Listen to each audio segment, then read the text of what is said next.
Hi, and welcome to the Quilting Life podcast. I'm Chelsi from Chelsi Stratton Designs. And I'm Sherri McConnell from A Quilting Life. And we are happy to be here with you this Monday, January 27th. It's podcast episode number 131. And we have a lot of fun things to talk about in today's episode. But first, we are actually going to have Mom talk about our sponsor, Cozy Earth. And she actually has the quilts today, too. So I will let her take it from here. Okay.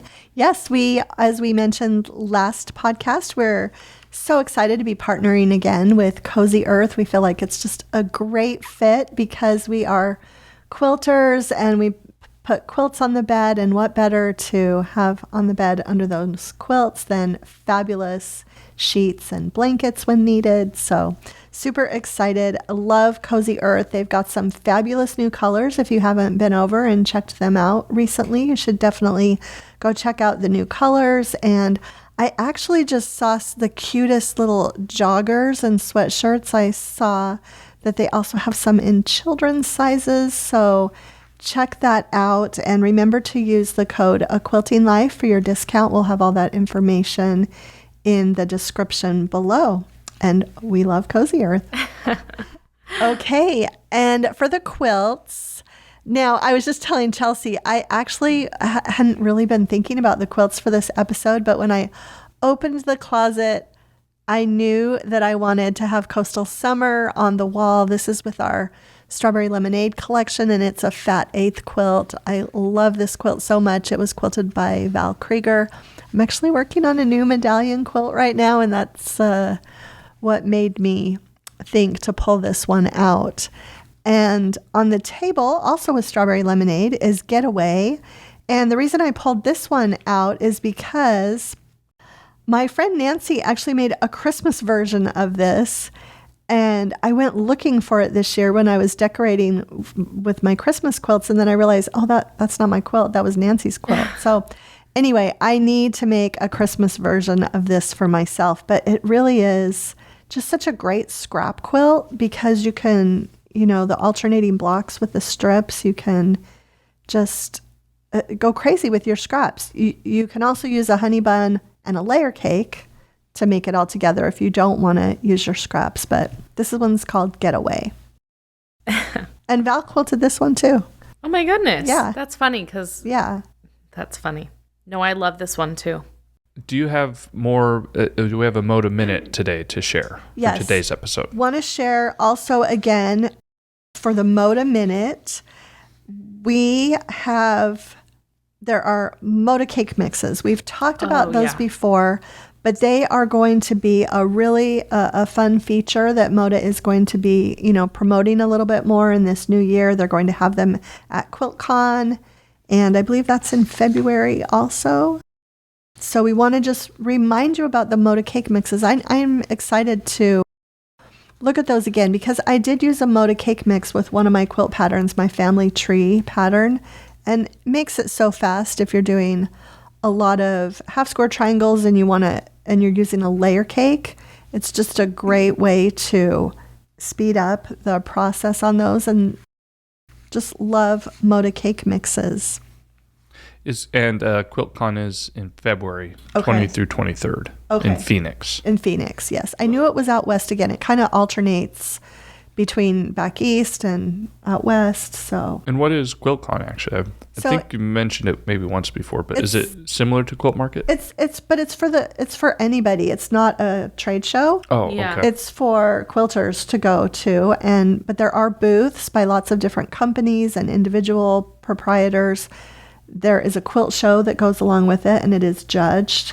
And it's really kind of a big deal to get your quilt even accepted into that show. Okay. Yeah, I see here, submit a quilt on their website and everything. Yes. Okay. And there are also classes and lectures. And so it's a great event for quilters to attend. You don't have to be a store owner. Okay. And Moda is a sponsor there, I see as well. Yes. Yeah, they always have a booth. Yes. Yeah. Oh, awesome. Okay. Good deal. So then I'll jump into, actually, before I jump into the listener quilts, you want to mention again your sew along that's going to be coming up. Yes, the Harbor Row quilt. We are actually going to, the Raspberry Summer collection should be shipping in February. So we are going to start the sew along in March, just to be sure that everyone, but we will most likely have a video go up sometime in February with just kind of, okay, this is how it's going to work. This is the schedule. This is what you need to get. And just to kind of get everybody ready for that. But just want to put that out there and we are also continuing with our family favorites sew along too. That's going to go into the summer. So. Last Thursday of every month. Final Thursday of each month. Yes. Okay.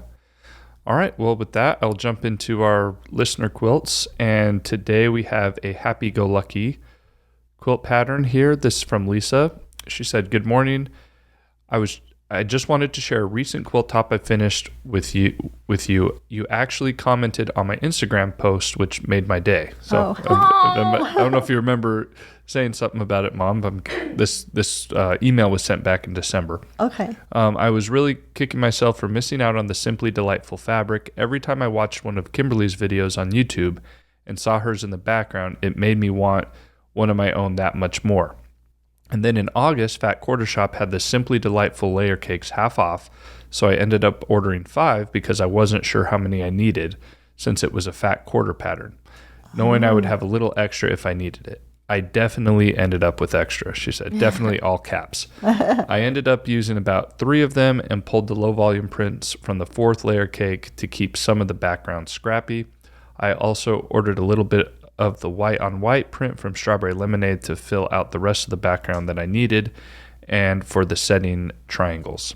I haven't decided on my backing fabric yet. I might order some yardage from the line that I found on Etsy, or I might use some of my leftover layer cake squares and do a simple scrappy patchwork backing. I keep changing my mind, so who knows what I'll end up doing.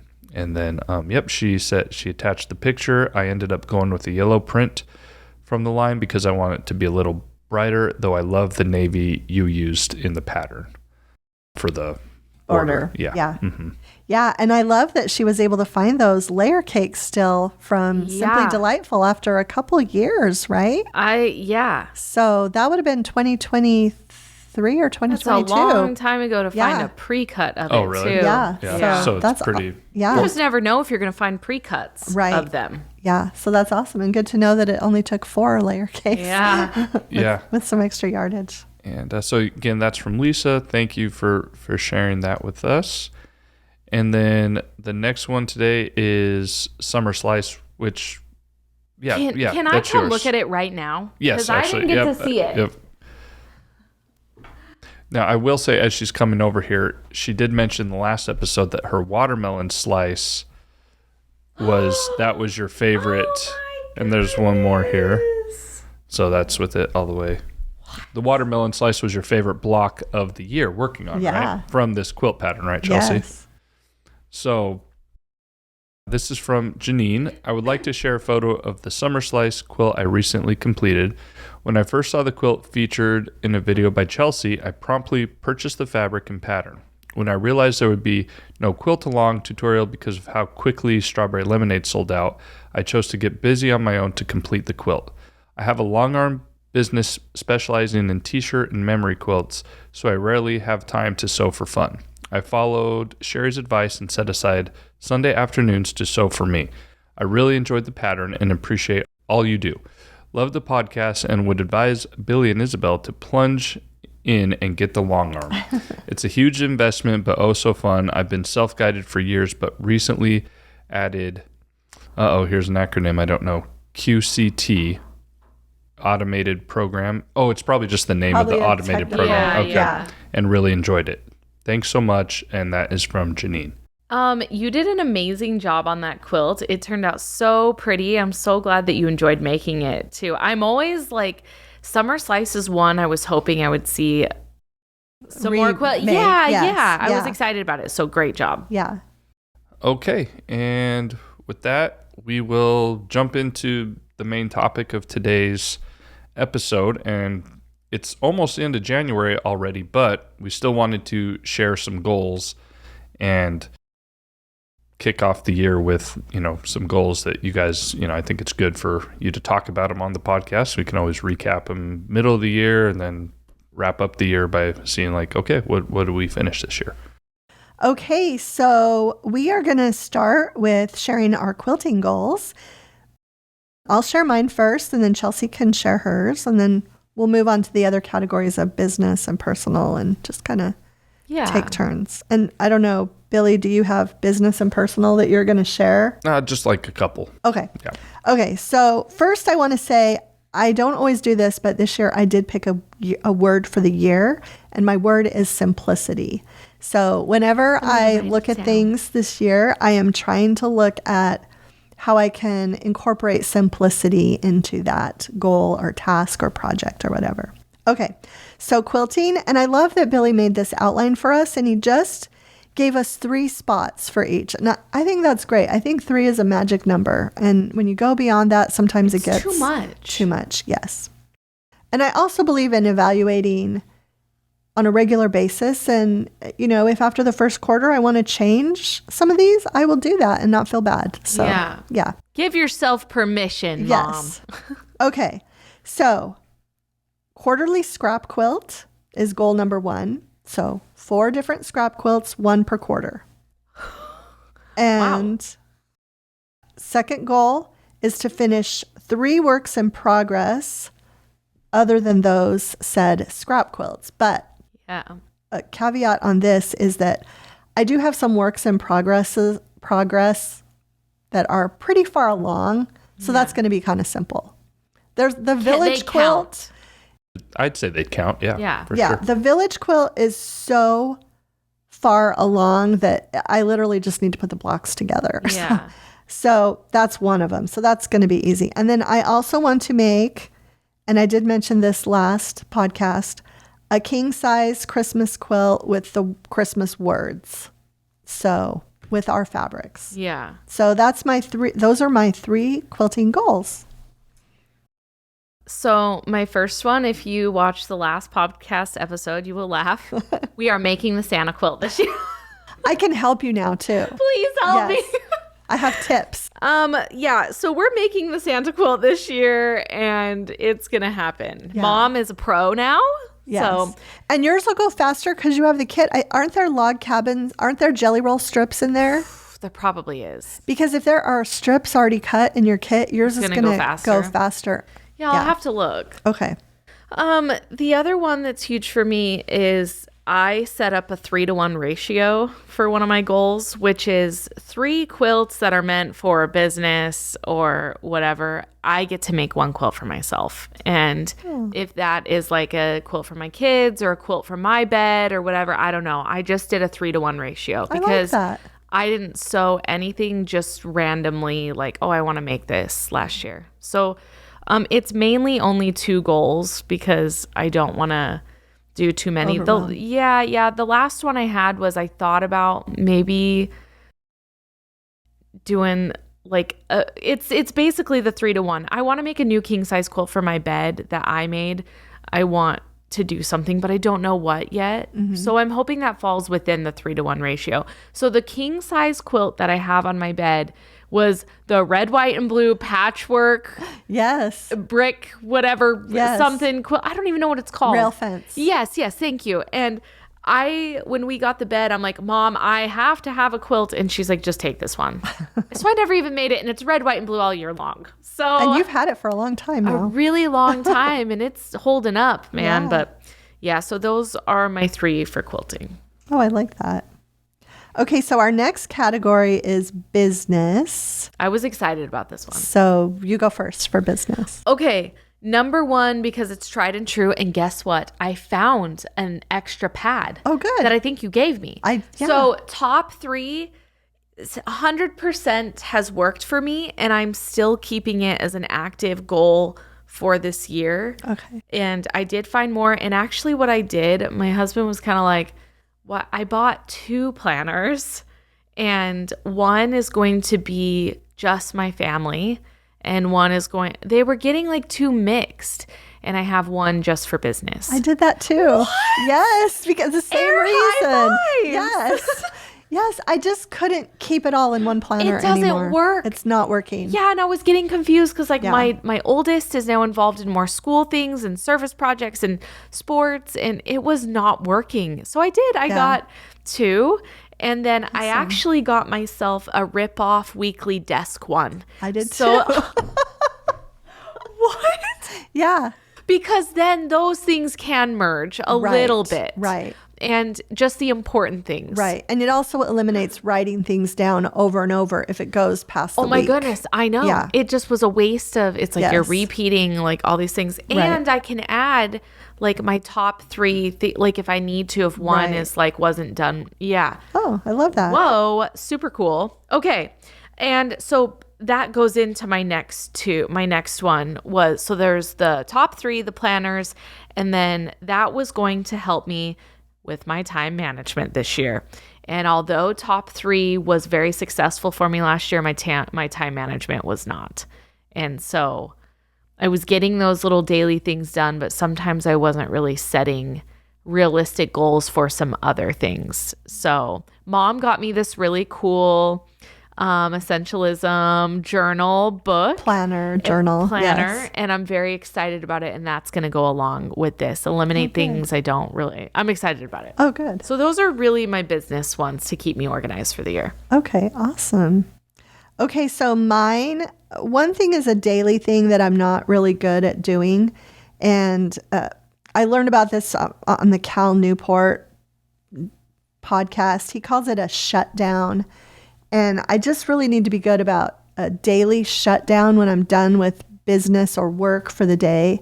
And he even recommends saying to yourself, shutdown complete or whatever. But I don't know. But, just so that okay, I'm done with work. I'm not going to go back and check emails. I'm not going to go back and do anything with work. My work day, because when we do 99% of our work at home, and you have to have a differentiation between your home life and your work life. It's so hard. Like Christmas break, I couldn't work with I wanted to just be with my kids. Right. Yeah. It was really hard for me. Yeah. So that's the number one goal, to be more consistent with ending my work day. That I really want to be in the house one day at like 4 p.m. when you're like, my work is complete. Yeah. Like you can hear her upstairs, like robotically. Sorry. Yeah. And I also do try to get done by 3 every day. Sometimes it moves into 4 p.m., but I want to try to keep it closer to 3, hopefully. The next one is quarterly planning, because I feel like if I can not just look at what I need the week ahead or the month ahead, but if I can look at the quarter, I can get things done so that I'm not procrastinating things as much. So really trying to have a look at things quarterly. That's a good idea. Is super helpful. You want to know what? That's a really good idea, because my kids all go by quarters in schools, and maybe I could just hold that same standard. Yeah. You can change things at any time, but just to know what is coming up. So that's been super helpful. And then I loved our winter break this year that we had. And so I also want to get our filming schedule so that we can have a 3-week break in the summer. Yeah. So that's my third business. I think it's helpful. Definitely July. Okay, because that's like your birthday month. Yeah. And it's when like my kids have a break from some sports and stuff. Yeah. Yeah. So, yes. So those are my business goals. Did you have any? Yeah, Billy, tell us. All right, I'm going to try. I'm sucking on a cough drop now, so I'll try my best. But just some overall enhancements. I think a lot of ideas pop up in my head throughout the year and everything that we can do with the YouTube channel, that we can do with the podcast, that we can do to maybe expand or enhance a few different things. So this isn't very specific at all, but I feel like one of my goals this year is to put some of those ideas into action, or at least test them out and see where they go and how they do.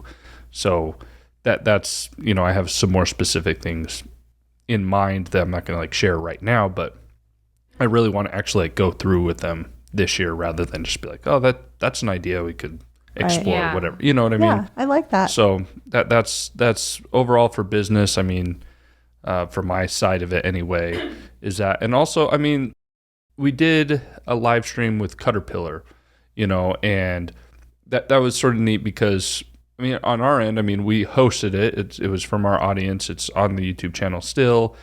And then Jack, who was the demonstrator, he did all that. But it got me thinking. I was like, that was good, and we might work with them again sometime this year. But I was thinking, I'm like, that's another good thing to try to find other things that we could promote through our channel that aren't even necessarily ours. It just got my brain churning a little bit too. So some other ideas to explore moving forward this year. I love that. Yeah, I think you and I did talk after that live stream that we could utilize that technology Well, and with a lot of different people, maybe even. Yeah, and that's the other thing, even like potentially a live podcast, because right. that what we use, and we've been using that, it's called Riverside, and that's when we had our interviews, like when we did Janet Claire, when we've had Lisa Alexander, everyone we did last year, I think I used that. Riverside. But now they have that feature where you can go live. And so, doing a live quilt show with you guys and another designer, that could be a possibility or something. And I think everyone would really, fun. It's similar to what Kimberly's doing. With her thing. So maybe you guys host one as well. Okay, next up is on the personal standpoint. And again, I have 3. The first one, one of my business goals involved my afternoon shutdown, but my personal one involves my mornings. I just really want to have more of a kind of routine in the mornings where I read a little in the morning every day, where I write a little in the morning. I don't want to just get up and go into my office kind of thing. I want to have a little me time before I start my day. And now in the summer, I have to do my walks in the morning because of the temperature. But in the winter, I've been actually taking my walks in the afternoon, and I really like it a lot. I'm not a big morning person, but in the summer, I just am going to have to do those. But anyway, so mornings are a personal goal. Number 2 is I do have some home projects that I haven't been really good at getting to that I really want to get to this year. And so I think the way I'm going to do that is by saying, on Saturday mornings, whenever I'm home, I'm going to work 2 hours on a home project before I even go in my sewing room. So that's what I'm going to do there. And then number 3 is just all health and fitness, meal planning, keep moving, reduce my sugar intake a little bit. I've actually noticed a big difference with that as I've been finding some chocolates that have low sugar, and just, I don't need to have a sugary snack. I can have a dark chocolate that only has 3 or 4 grams of sugar, and I'm just as satisfied as I would have been with, a Reese's peanut butter cup, right? So, and I did mention this on the last podcast too. I am doing the Year of Wellness with Vanessa Christensen again. I loved it last year and doing that again. And her workbook is fabulous. It's kind of like a book. I mean, it's almost 200 pages, and we still have that discount AQL 25 for 25% off if you want to get that. So last year, did she have a book with it as well, or is that new for this year? Yes, she had the book last year too. In fact, I got the new one, and it is probably maybe 25% longer than last year. Okay, so it's updated with more things. Okay. I'm excited to dig into the new content. So yeah, so just kind of an overall health, fitness, meal planning. But along with the meal, I kind of did more than 3.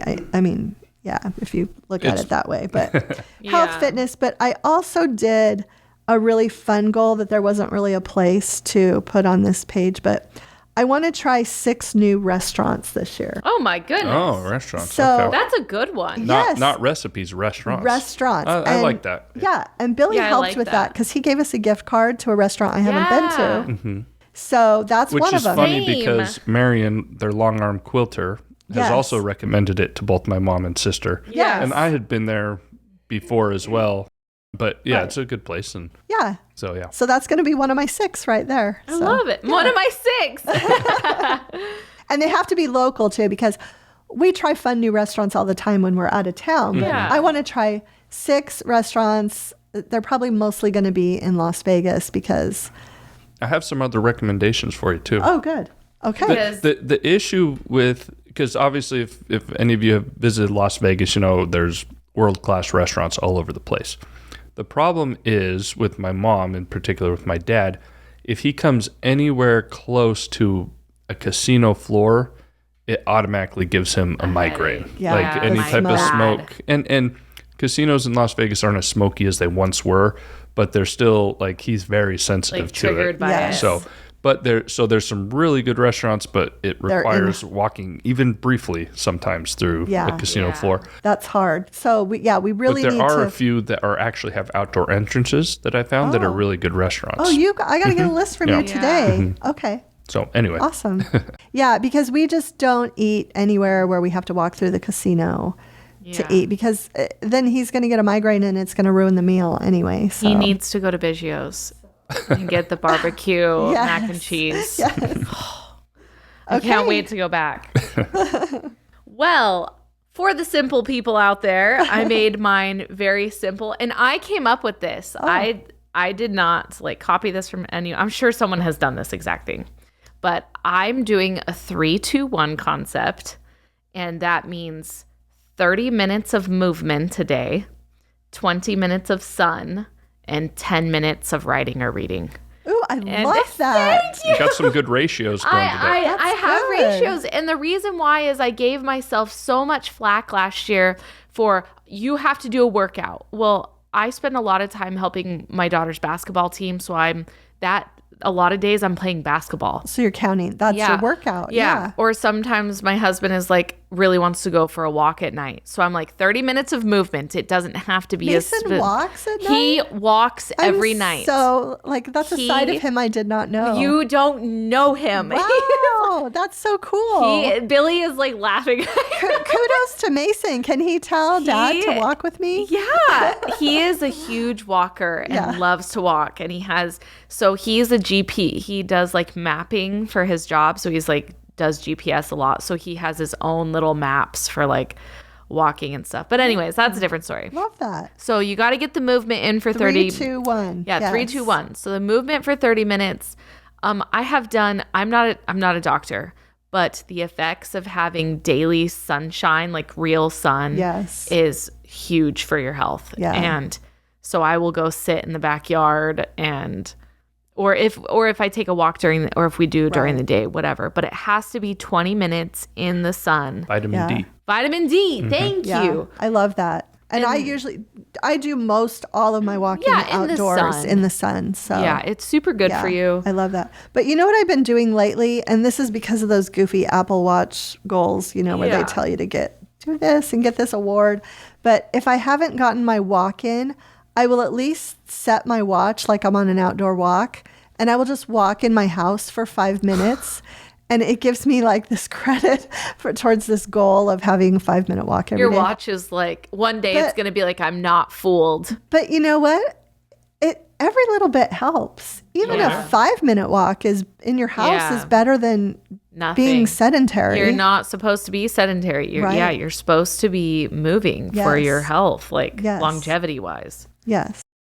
But anyway, I love that. 3-2-1. Yep, 3-2-1, people. Those were mine. What was the one again? So the one is 10 minutes of reading or writing. Okay. Or writing. Okay. Cool. Because I think sometimes I have to, I'm not going to read today because I should be reading for 3 hours. No, if I read pretty quick. Or just writing. Yeah. So I like to write too. I have this joke with my friend. We're going to write a book together. And it's really funny. We always come up with fun little ideas. But yeah, 3-2-1. Good deal. And that covers your personal ones? And okay, cool. Sounds good. We can jump into the last topic here that I had then, and I'll sort of explain it because I put it on the outline, but I didn't talk to them so much about it yet. Yeah. But basically, I don't know, I feel like now that it's 2025, it's sort of a marker within a century, right? It's a quarter of a century. I was sort of thinking of that as we're looking at goals and everything. And so it's, that's creepy. Blows me away because I remember New Year's Eve before 2000. 1999. And we were and I remember we were actually over at our neighbors across the street. I don't know if you guys remember the Duelmeyers.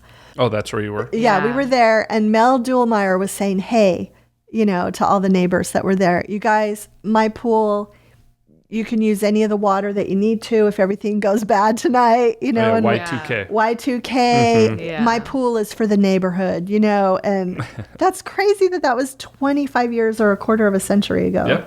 Just crazy. It's so weird. So Yeah. we're 1/4 of the way through this century. So it got me thinking about the year 2000, a little bit quilting related, and then also looking forward. So, okay, so let me put it this way. First, I want Mom to start because you were what, 9, what year were you born? 8 years old in 91. 2000? Okay. Yeah, In 2000? I was like What's turning that? 10. No, Chelsea. Oh, okay. 9. Yeah. Okay. I was like, I know you were. Okay. No, yeah, Okay. I remember. Okay, I was, Yeah. Yeah, so you didn't care about quilting, but Yes. Mom Yeah, I was was like quilting 9 at the or whatever, time. 8 or Yeah. 9. You weren't doing what you're doing now, but you were still like quilting as your hobby and everything. Right. So to sort of look back at what it was like back then compared to now, because in other industries, like I put the example in there, if we were to go back to the year 2000 with an iPhone 16 Pro, the newest iPhone that's out, and I mean, even you brought an iPhone from 4 years ago, Yeah. and brought it because it basically has most of the same features. Bring it back there and be like, hey, in 25 years, most people are going to have something like this in their pocket. Like even a 12-year-old might have this in their pocket. Right. You'd be like, what? Like your mind would be blown. Yeah. Because at that time, the top of the line cell phone were those little Nokias that still didn't even text or anything. The cool thing was like getting smaller cell phones. Yeah. Maybe it had Snake on it. Yes. There wasn't even a camera phone. So think about the difference just in a 25-year period in that line in technology. Things go super fast. Now quilting, Mom, like, what do you think? Is there anything from the year 2025 that you could bring back to the year 2000 and be like, this is what quilting's like in 2025, or is it not as drastic? Yeah, so I wrote a few notes. Because I did start quilting in the 90s, basically. I mean, I made that tree skirt in the 80s, the first, that was, and I made some patchwork pillows when I was a teenager, but really quilting as a hobby for me was in the 90s. And I learned from my grandmother a little bit, and then I was on my own. But I still remember her, cutting templates out of newspaper and mailing them to her sisters. I still remember cutting templates out of plastic, and of course nothing was online. Yeah. So I knew that was probably the biggest thing. Yeah, I think that was like the number one. There was the big quilting revolution in the 1970s along with the bicentennial of our nation. But I feel like the next big thing that moved the quilting needle was probably quilting blogs. Yeah. And after that, so, but one thing that I noticed that maybe it's not mind-boggling, but definitely I've seen a huge difference is the quality of threads. The threads that we used to use to sew and quilt with back in the 60s, 70s, 80s, and even into the early 90s were nothing like the quilting threads that, I feel like a lot of these companies, Aurifil, Superior, Mettler, these companies have created fabulous threads for us, to kind of go in line with the quality of the fabrics that we use. The other thing is we just have so many rulers and tools that weren't around then to make things easier. So all the specialty all rulers. The specialty rulers. Like, can you think of any specialty rulers that were around in 2000, or can you not even think of one? I don't really remember using any specialty rulers back then. It was just amazing that I had a 6x12 acrylic ruler and a rotary cutter. Mm-hmm. So, but yeah, all of these log cabin rulers and pineapple rulers and all the different rulers that we have. I feel like, if a quilter back in 2000 had seen, because it's probably literally thousands. Well, did they even have like triangle paper and all of those? And I know there were paper piecing. I know that was being taught then, but now we have these it's just so simple now. notepads full of paper piecing things. And so, triangle paper definitely too. I feel like if my grandmother had seen triangle paper, that would have blown her away back in 2000. So, yeah. I just think social media and all that, it's changed so much within a 25-year window. It's just going to keep Yes. This is it's just crazy to think of, even with this is scary to say, but just AI, what that can do. And for the next part of this question, it's going to get scary because AI can do anything. So at what point can AI just do everything? Which is scary because we are creating things, but AI can like create it right then and there. Yeah. That's funny. We all were going to mention that. AI scares me. Yeah. But back to the internet before AI, like just the early days, like you said, social media, blogs. So in 2000, I mean, the internet existed, but blogging really hadn't started up, at least not for hobbies and stuff. Maybe some political blogs and stuff like that. They talk about blogging for quilting as really getting its push in, 2007, 2008. Yeah. So there wasn't like a resource on that. So back then it was like, if you were to get into quilting or start, it was, you had to go to a physical quilt shop basically, right? Yeah. Or at least get information there, get books, find out where guilds or retreats are and things like that, right? Right. There wasn't like, you couldn't just sit down and be like, all right, today I'm going online, I'm going to go to some YouTube channels, I'm going to go some blogs, websites, and figure that wasn't really accessible. Right. Whereas now someone literally could sit down and be like, all right, I'm going to research quilting, figure some things out, and get started right here on my computer, on my phone, however it is. So that's something that didn't exist then. And YouTube too. YouTube. My grandmother would have been shocked by You YouTube. can learn any skill on YouTube. That's wild. Yeah. Yeah. It's crazy. So, okay. So then, let's take that. And then now looking ahead, if we can, which we're not going to be right because no one's ever right about 25 years in the future, but some predictions that we can maybe make. What can What's you your see prediction advancing in 25 years? For another 25 years? Like, will there just be more specialty rulers that we haven't thought of? Or there, any technological advances? And then, I was, like you already said, Chelsi, I mean, the advancement of AI, what could that do to the quilting industry? I mean, basically, can you tell AI, design me a pattern that does this and this and this, and then all of a sudden, bam. Yeah. It's like instantaneously, something that might take you guys a week to do. Right. And then all of a sudden, it's scary. It's there. And then how do you verify like this was made by me and not by because AI takes all that information from other sources. Not trying to scare anybody, but it's something to sort of think about. I had this really interesting, I have a neighbor who is a real estate broker, and she was actually at my house the other day. Her husband's aunt is a Sherri and Chelsi quilting fabric lover. Nice. And I actually gave her a layer cake of raspberry summer to give to her aunt. She's been going through a hard time. So anyway, she was here, but somehow we got talking about AI, and she recently attended a conference, for real estate people where they just talked about it. And it just, sent me down, we just kind of went down a rabbit hole on really, what is it going to do? And quilting, I know that the ad company that I work with for my blog, I know they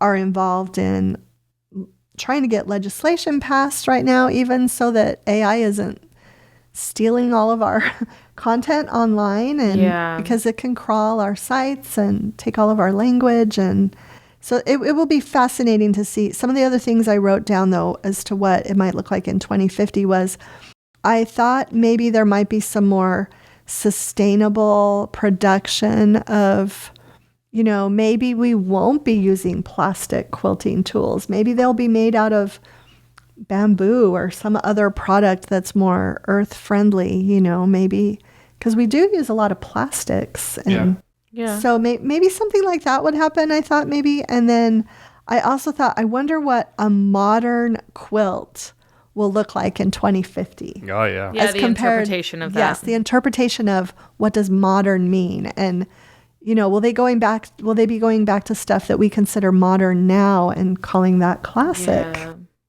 So fabrics will change. Yeah. Yeah. Trends. I mean, you can definitely know that whatever the colors and things like that are going to probably be completely different than what's mainstream now, I guess you could say, right? So many interesting thoughts on that. Well, I was just going to try to be funny and say quilting on Mars, but Yeah. I like that too. was mine. Yes, I like that too. Who knows? Lots of things. I think we'll see a lot of good things to come. And I just think creatively, Right. what I'm looking forward as what will I create in the next 25 years? Yeah. Because I didn't start within the first window of 25 years. Right. It's been over 10 years now. Right. But yeah. longer than I thought. Yeah. So yeah, I'm excited. Yeah. That was a great topic. That Something was a to good episode. think about. Yeah. Yes. So. And we want to thank you again for being here and let you know that our next episode will be Monday, February 10th, 2025. That will be the day after the Super Bowl. Super Bowl we're taping this like way in advance, but Yeah. it's like my personal favorite holiday. Hey, do you have a prediction who's going to be in the Super Bowl that you can Billy? share right now? All right, and I'll be honest, the playoffs are starting this weekend. So I know who's in the playoffs, but Right. I don't even know who's won the first round, but I'm going to you know what? I'll make a prediction, but it's also sort of what I'm secretly rooting for because my personal team's not in the playoffs. Okay. So based on the fan bases that I feel have been sort of had it rough for decades, I'm going to sort of root for the Detroit Lions to meet up with the Buffalo Bills, and then may the best man win, Wow. because both of those, like I said, both those Yeah. franchises had it rough. The Bills made the Super Bowl 4 times in a row in the 90s, lost every single one of them. The Detroit Lions just have barely been in the playoffs the last 60 years. So Yeah. they're both had really good seasons. They're both good teams. Okay. Kansas City, they've won their fair share of Super Bowls. So I'm just sort of going, you know what? Let Apologies them get to there. our Missouri listeners. Yeah, let them get there, and then hopefully it's a great game, and one of those franchises gets a Super Bowl. Okay. All right, that's my prediction. Okay. See what happens. That's fun. I like it. All right. And I guess we will see what happens with that. Thanks so much for stopping by.